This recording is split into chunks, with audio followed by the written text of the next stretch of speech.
Hello and welcome to another cmBuilder tutorial.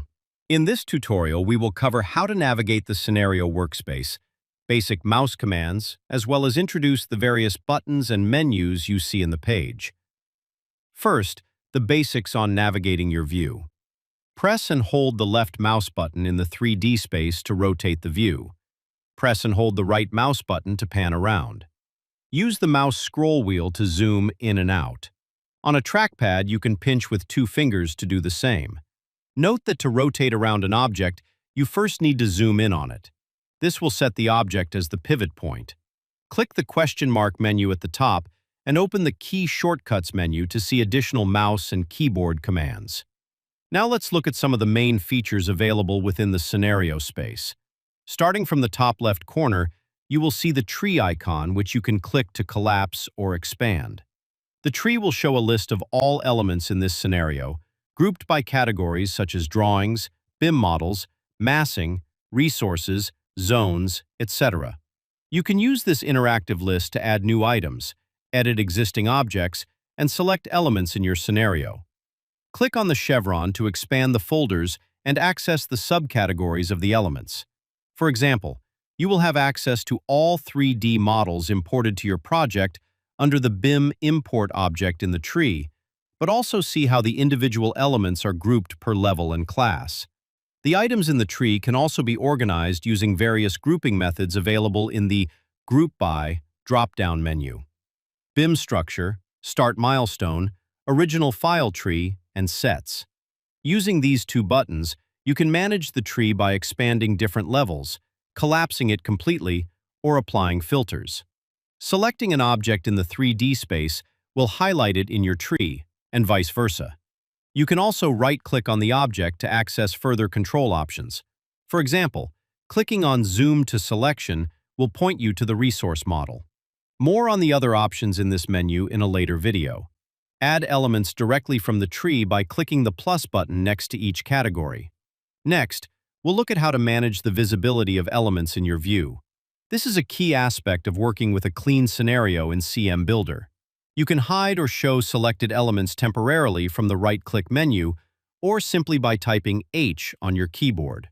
The hidden elements will be displayed in orange while they are still selected and will become completely hidden once you deselect them by pressing Escape on your keyboard.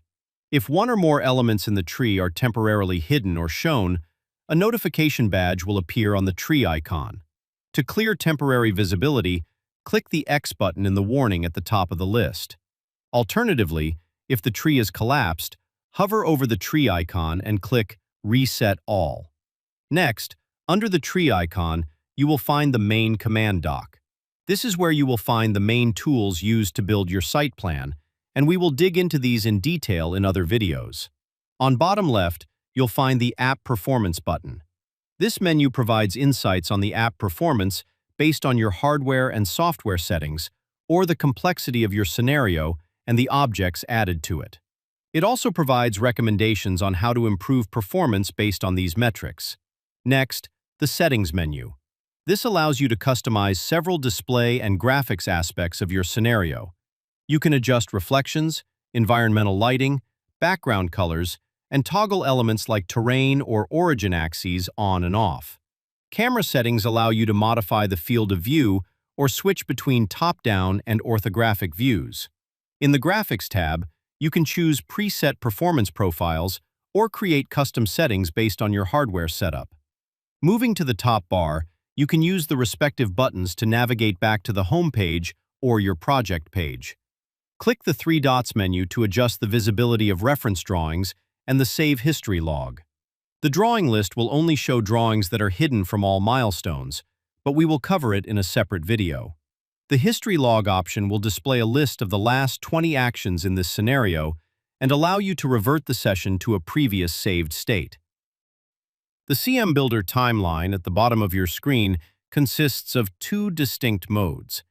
In Site Plan Navigation mode, you can set and manage your project timeline by adding key dates within your construction sequence. Switch to Presentation mode when you're ready to build and preview your presentation. Use the right and left arrow buttons to navigate to the next or previous milestones. You can also do this using your keyboard arrow keys. You can use these buttons to jump to the first or last milestone, or use the shortcut by holding Control while pressing the arrow keys. You can make edits to your milestone name and date by double-clicking on them, or through the three dots menu next to a milestone. The Timeline three dots menu will provide additional options for editing the timeline and more. Customize your milestone viewer by selecting different time units. Choose between weekly, monthly, or index options. Click Project Schedule to see all project milestones in a table view, making it easy to review, add, and edit schedule items. From here, you can also import your project schedule into the scenario or update an existing imported schedule.